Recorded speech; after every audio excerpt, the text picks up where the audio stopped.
Loud. There we go. Hello, hello, hello. Hi, Kim. Hi. How are you doing, Doris? Hello. I want to welcome everybody here. Those of you who are here live, thanks for being here live. For those of you who are watching on our community page on YouTube, the Diamond Grove, welcome. Feel free to leave any comments or questions in the comment section. I am here today as a novice gardener interviewing Kim, who has way more experience than I do. Oh, Yanni, are you going to be on for the whole thing? Sorry, now this is because can I make you co-host just in case I'm not paying attention to the people coming in? And here we go. Did I do it? Excellent. All right. So let's just get started. We are going to have a little giveaway at the end, so stick around. And you will know more about what's in that giveaway later. Now, who I'm interviewing today is Kim, and Kim is in Lakeland. And Kim, can you share with us a little bit about yourself? So yes, my name's Kim. I grew up gardening. I'm from the Midwest. I was born and raised in the Midwest. But then after I got married, my husband was like, I am tired of winter. I want out of here. So we went and visited Florida, and then we bought a house on vacation, and lo and behold, I'm still here, haven't left. So that's my intro to gardening, was that I grew up gardening. My parents, they're in their 70s and they still garden. And it's just like a little 400 square foot garden, but it not only feeds them, it feeds their friends. And it's just what I grew up, and that's where my love of gardening came from, most definitely. Beautiful. And I know that you had some tips to share with us. Could you share some of your tips? I think you said you have 10 tips. Yeah. So this is kind of like an intro to gardening. Like if you're a beginner gardener and you want to get started, like Doris, like she just hit the ground running with a little guidance along the way. But like, I'm just going to talk about 10 things you need to consider when you're thinking about planting a garden. So like the first thing you have to look at is your yard, in your area that you're going to grow a garden in. And you want to make sure that the particular place you're going to put your raised flower bed is going to have at least 6 to 8 hours of sunlight. It's very important that it is sunny so that you can grow fruit and vegetables and herbs in your garden. Another thing is, though, also, not only that, you want it close to you. My garden is right out here, right out my back door, because you want to be able to see it. If it's all the way in the back, I'm not going to see it. It's going to be hard for me to get to my garden and to observe different changes in it. Another thing to consider, like the number 3 thing to consider, is grow what you eat. I told Doris this when she wanted to grow a garden. I was like, grow what you want to eat. Don't go and grow kohlrabi and you've never had kohlrabi and you're not going to buy it from the grocery store. Buy what you eat. If you make salsa at home, grow tomatoes, grow jalapenos, grow cilantro. Those are the things that you want to grow as a gardener, is grow what you eat. That way you get to enjoy your harvest. Another thing, really important thing, is your water source. When we talk about your garden, you have to water your garden. So it's important to have that water source close to you and be able to reach it with reach your garden with your water. And then number 6 would be, the soil is important too. Definitely the soil that you have, and having it be aerated and have airflow in the soil, not to have it compacted, because when it's compacted, it's going to be hard for the plants to grow. So it's important that it's loose soil, and it's important that you have good soil. And we're going to talk more about that in a little bit, about some of my soil choices and some of the different soils that I use. And I'm going to share a website that I go to as well. Another thing that's important when you're having a garden is the mulch. With the mulch, there's several different ways that you can mulch. You can have wood chips. You can use grass clippings. You can use straw. So there's different avenues of what you can use. Me personally, my husband's a master certified arborist, so I have access to wood chips. So I'm going to use wood chips. But it's so important that you have the wood chips so that the mulch in general, to retain the water in the soil. It helps with splashback. When it rains really hard, it will cause blight to go down to your tomato plants. So it's important that you mulch your soil.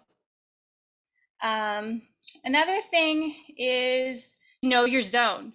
I'm going to show a slide in the website in a few minutes that talks about the zone you live in. Like, for example, Doris, I know she's up in zone 4B, Doris, I think. I think so, yeah. Yeah. And I'm in zone 9B.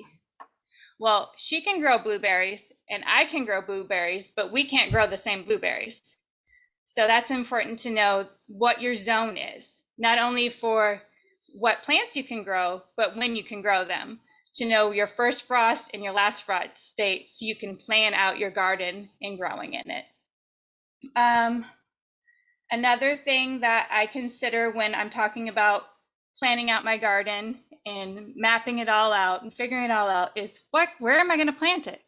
What am I going to plant it in? Am I going to do a container planting? Am I going to do a raised bed? Well, I got a patio. I want to do container planting. So what options are there for container planting? There's some great options for container planting. I know Doris has taken advantage of some of those options.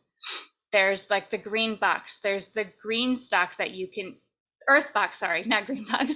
There's the earth box and there's the green stock. You can use plastic pots. You can use pottery pots. You can use all kinds of different things that you can use. I was talking to Doris about my kids wanted to grow a garden and I have ducks and the ducks destroy their little kiddie pool that they have their water source and they play in. So at the end of the season, instead of just throwing away that kiddie pool, I made it into a kid's garden. And so they grow in the kids' garden. And in their little kids' garden, they grow what they want to eat or what they want to try or what brings them joy. So for my son, he loves the smell of basil. So in his little garden is basil, and he has some marigolds and some peas and tomatoes. So things that he loves, that brings him joy. So things that, will help them, encourage them to want a garden or have a little hobby. So that's another good way to get your kids involved with gardening as well. I think that's about, fertilizing, definitely. I just buy a fertilizer, the Miracle Grow organic fertilizer, and there's directions on the box. But when you have containers, you do it every 2 to 3 weeks, whereas when you have an in-ground garden, you're going to do it once a month. So it really depends on which avenue you're doing with your growing of your vegetables or your fruit or your herbs to know when to fertilize them. So those are my top 10 must do, must think about when you're just starting out growing a garden. Awesome. And now I have some questions here. When it comes to composting, what are your recommendations? Composting, definitely when you're a beginner gardener, there's some great soils or compost that you can buy at your local hardware store. I do it a little differently because I have the availability to do it, but at home, you can get a little compost bucket and you can buy it on Amazon. And in that compost bucket, you can put eggshells. Highly recommend putting your eggshells, because with those eggshells, you can also crush them up and put them around your tomato plants to help with pests. So, and also you can add in there coffee grounds, but just not too much coffee grounds. So any of your veggies, any of your greens can put in your little compost bucket and let it just break down and use that. So it takes about 6 to 12 months when you do an in-home compost. I have stages outside of different compost ranges. So it takes a while for it to break down, but definitely I do have a recommendation for which compost I would buy, and you definitely need compost mixed in with your soil and your mulch. And Good then question. I know we talked about this pest control Pest because control. you Okay. you saw a little when I showed you my garden, you saw little like holes in my Yes. kale. Yes. When I saw your kale, what was the first thing I told you to do? To go check it, right? Check for worms. Check for worms, check for bugs to make sure that there wasn't any evidence of that, and you didn't see any. Now, if you would have saw any, you'd want to identify what it is, and I would help you with that, or you can Google it and see what it is. But I have several different ways of how I tackle pest. My first would be I have a very familiar, I use thieves. I use thieves and water, and to that thieves and water, I will add a little bit of dish soap because that helps it stick to, not dish soap, like Castile soap or dish soap. It helps it stick to the plant. And then with that, I will add peppermint. So in about a 16-ounce glass bottle, I'll add a capful of the soap and a capful of thieves and about 10 drops of peppermint oil.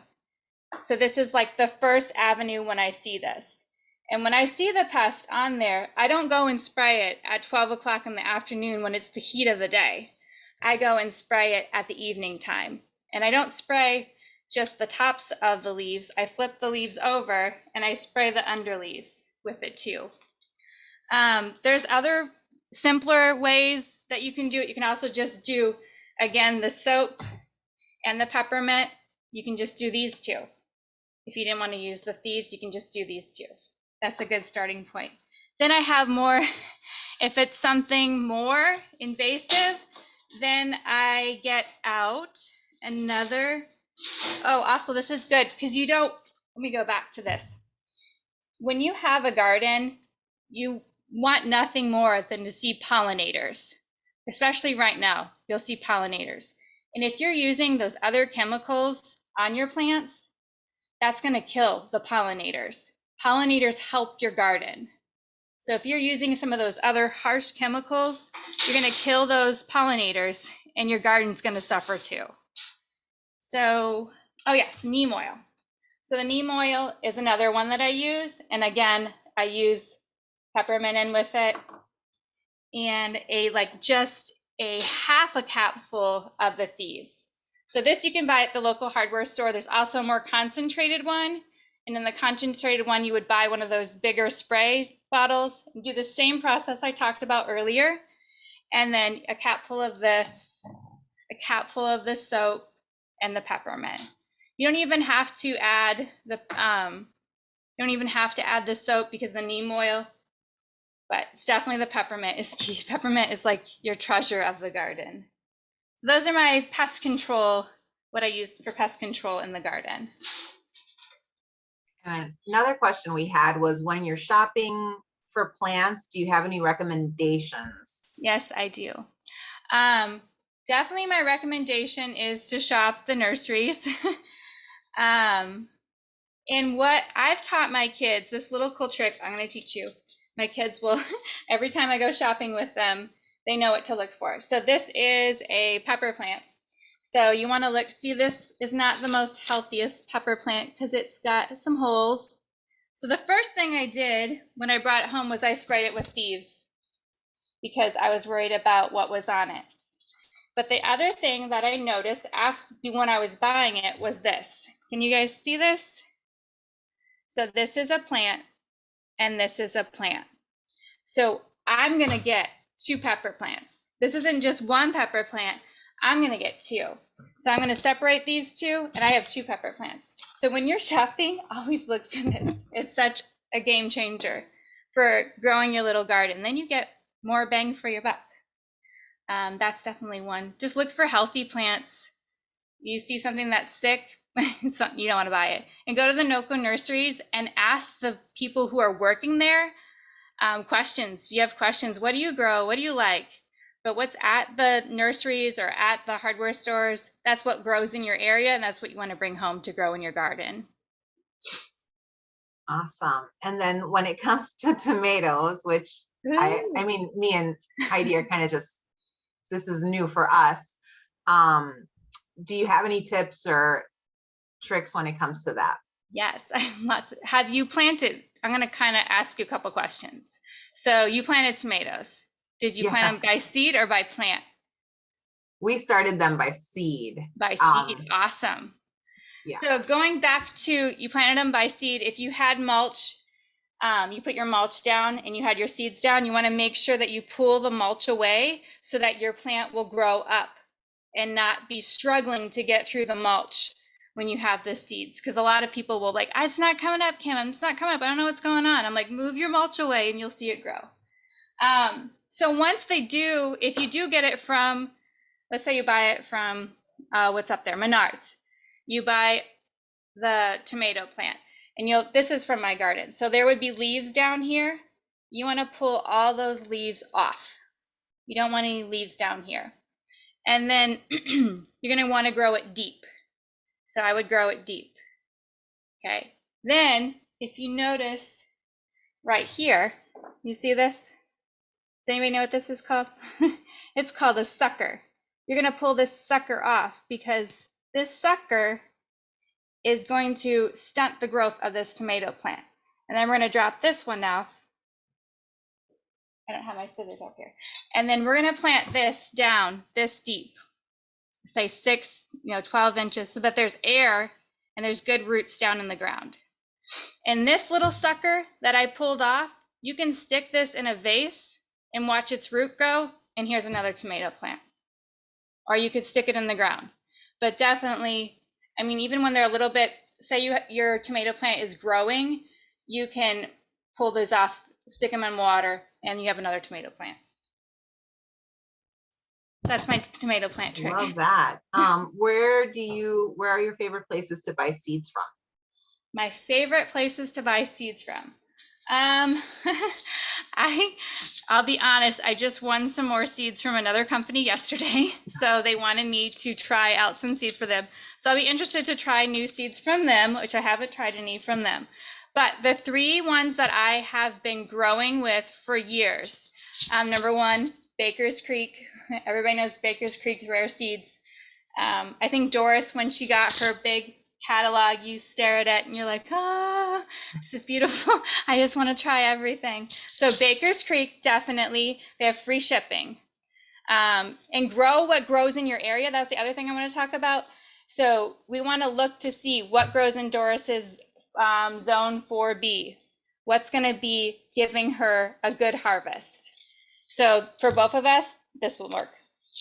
And then my other one is M.I. Gardner.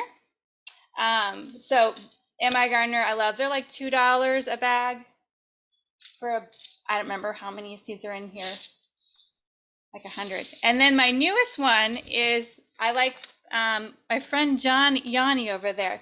She likes to buy like family-owned little company. It's called Kids Seed Company. They're out of North Carolina, I think, Asheville, North Carolina. You should go onto their Instagram page and their website. So they have like a little seed company too. It has like, this is holy basil. So those are my 3 that, and later I can share some discount codes that I was gifted. But those are my 3 main people that are places that I buy seeds from. Those are my 3 favorites. Awesome. And they're my favorites because I have seen results.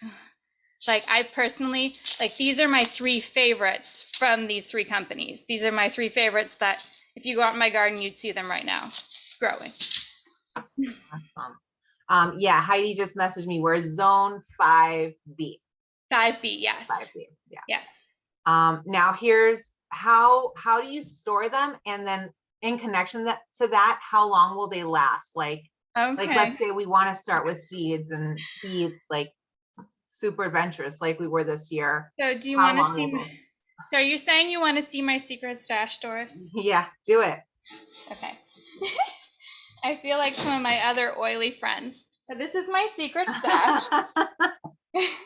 This is from Michael's. So inside is these little plastic containers, and they hold a package of seeds perfectly in here. So these are I love this little thing. And then I just stick it in a cool, dry, dark place. That's important. Ouch, sorry. Cool, dark, dry place for those. Last 5 years is typical. So how you make it last 5 years, you probably notice on here. You see this little tape right here? This is called washi tape. If you're a scrapbooker, you probably use washi tape. If not, if you're a gardener and you have seeds, you need washi tape. It's awesome to close up the back of the seeds, stick them in a well-sealed container in your closet, and then you're good to go in your seed storage. And they'll probably about 5 years. I've planted seeds that were 15 years old from my neighbor, eggplants, and I got eggplants this year from them. So 5 years is pretty typical for how long seeds can last. Wow, that's way longer than I thought, actually. Yes. I think we covered our questions that had been sent in. Could you share with us some of your favorite DIYs? I know we talked about a couple. Favorite DIYs? Okay, do you want me to share the website later? Oh, yeah. Why don't you share the website now and then we can do the DIYs. All right. All right, I'm going to share my favorite one. Doris is like, no, we're in 5B. This is how you figure out your zone. Can you see it, Doris? It says you start, yes. Okay. Yep. All right, so I took you to my favorite soil company. This is who I buy my soil from. You can find it at Home Depot and other stores. It's called Kellogg's Garden. And then on this website, it has a plethora of information. How to grow your raised flower bed. Oops, sorry. How to garden, gardening for beginners. Find your zone, your soil calculator. These free garden guides are awesome. A homeschool project my kids did was the kids' garden, and there's a pizza to grow a pizza garden. So we go over here to Doris. She's in Wisconsin, and we look at her color coding, and yeah, she's in 5B.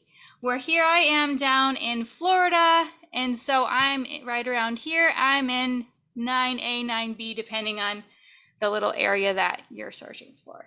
So this is my favorite place to go. So if you have any questions on products, what to learn, your soil, what to feed them, mulch, what to do about pests, pollination, this is the website to go to find any information.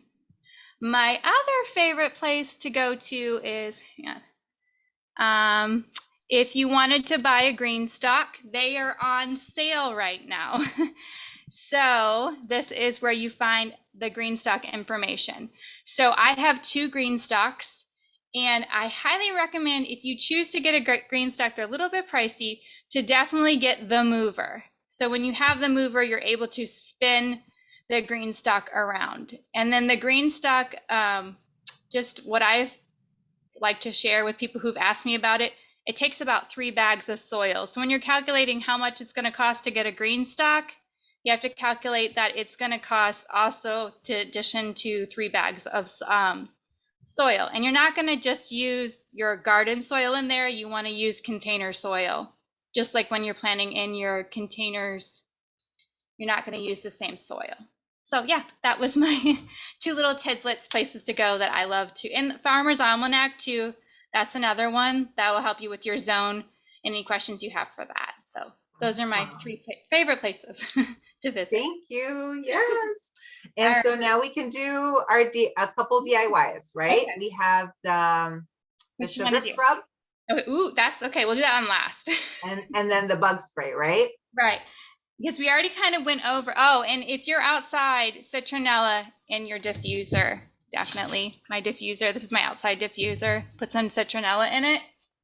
Yes, definitely. And anybody that's here that does not have citronella, let me know, wants a sample. I have a ridiculous amount of citronella. And would like to sample it and put it in their diffuser. I have a lot of too, and peppermint too. So much. You want some? So yeah, my bug spray. I live in Central Florida. The ants are crazy, especially this time of year when it's raining. They like to come out. So I use this bug spray every day. Also, I wear flip-flops. I'm very grounded. I wear no shoes or flip-flops. So this is my bug spray. I think it's on my Instagram page as well. But I have a recipe that I use all the time. You could just use, my kids, they're a little like, I don't want to use the bug spray, Mom. I'm like, okay, go get the roller. What's in the roller? Peppermint. Peppermint and coconut oil. It's diluted for my kids because you have to watch your dilutions for your little ones. If mine are, all I have 3 kids, so they're a little bit close in what the dilution chart is. So this is my bug spray, which it has citronella, 10 drops of citronella, 10 of lemongrass, 10 of tea tree, 5 of lavender, 5 of peppermint. And then I add half water and then half distilled water. It's important because you don't want it to cloud up on you. So it's important to use distilled water. And then witch hazel. So then I just spray it on my feet before I go outside, or spray it on my arms after the rain, because it's raining every day now in Florida. So to prevent the mosquitoes and the ants to bite us. So that's my bug spray. And it has worked. Yes. It does work. Okay. It does work. It does work. Even peppermint on its own, it truly works. They do not like the smell of peppermint. Oh, the other thing that we were going to talk about, Doris, was I'm allergic to bees and wasps. And when I get stung by a bee or a wasp, after I use my EpiPen to help with the swelling to go down, I put purification. This is purification with coconut oil. I'll put that on the sting, and it clears the inflammation up very fast. So that's another thing that's good to know. And then my kids, if they do get bit by a mosquito, we use lavender. We put some lavender in a roller with some coconut oil. That helps with the inflammation with bug bites for my kiddos. It's my 2 little what to do with pests. Okay, so I was talking to Doris, and me and Doris are both, we like to dig in the dirt. We don't wear gloves. So no. I was telling her about my sugar scrub that I make, my garden sugar scrub. So this is kind of hard to see, but this one, I was telling her this is my fall sugar scrub. So in the fall time, I will use brown sugar and vanilla and orange. So that's what's in this sugar scrub for my fall time. So I'm gonna make you a sugar scrub over here. So first you gotta start with an airtight bowl or an airtight jar, because you want to, and the other key thing is you want to be able to dig your hand in there. You don't want to put it in, let's say, this little jar. It's not going to get you, you're not going to be able to get your fingers in there and get it so that you can put it in on your fingers. And then you're going to take fractionated coconut oil. You can also use regular coconut oil and just warm it up so that it's at this consistency that it's loose and it's able to pour. So I'm pouring it in. And then sugar. So 4 tablespoons of fractionated coconut oil. I'll share my recipe too. And then a cup of sugar. And then I'm going to put, just for a little added bonus to make it extra nourishing, I'm going to add some vitamin E into it. It's like what's that essential oil that takes a few minutes? It's very viscous. Yes, definitely. It's like vetiver. It's like vetiver. And me and Doris were talking of which one should we make, because I have 6 different versions of this. So we decided that we were going to do lime and peppermint because it's summertime.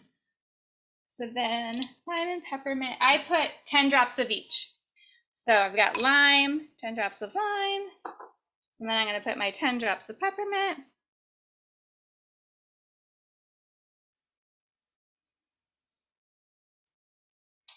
And then I just stir it up.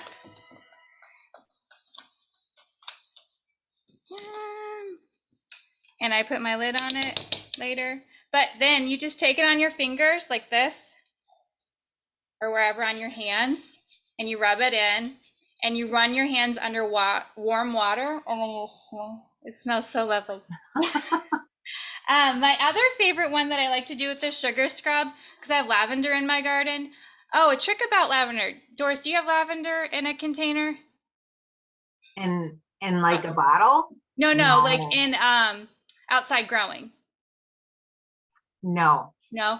I do Okay, so not. I learned this trick. I kept trying to grow lavender and it kept dying on me. And I went to the hardware store and I was talking to a lady and she's like, you need to put it in a ceramic or a pottery. Don't leave it in the plastic. It's gonna burn unless you put it in the ground. I'm like, oh, I never knew that. So now I know. Okay, so I take lavender and I'll do the same blend, but I'll put 20 drops of lavender and then I'll put in the lavender into it. That's just another one I like to do. You could do all kinds of different blends, whatever your favorite is that you like to smell. Lemon. Oh, the other one that's somebody did the other day was citrus fresh. They made the same recipe using citrus fresh. So that's my favorite. That's for my hands to be nourished. Yes, I And wrote nice that and down soft. because I want to do that one. I wanted to do the orange vanilla, and the peppermint Yeah. vanilla would be really good for Yes. that. Oh, peppermint vanilla. Yeah, that'd be really good. So yeah, those are my Um, little, some of them. awesome. I have lots more. Awesome. Well, yes, we this is going to be a continuing series because obviously there's so much to learn, and I know that you were sharing with me the calendula, Oh, right? calendula The salve. Yeah. salve. So we're definitely going to be sharing that in the Yeah. future. So I'm going to go ahead and just close out here our recording. Everyone stay on because we're going to have a little giveaway after this, but I'm just going to do our closeout. Thank you so much, Kim, for sharing You're your welcome. knowledge and experience with us. If anybody has any questions, please feel free to leave in the comments. Hmm. And I'm so happy to have done this with you. Thank you Thank you. again. I'll share my recipes. All right, I'm going to stop.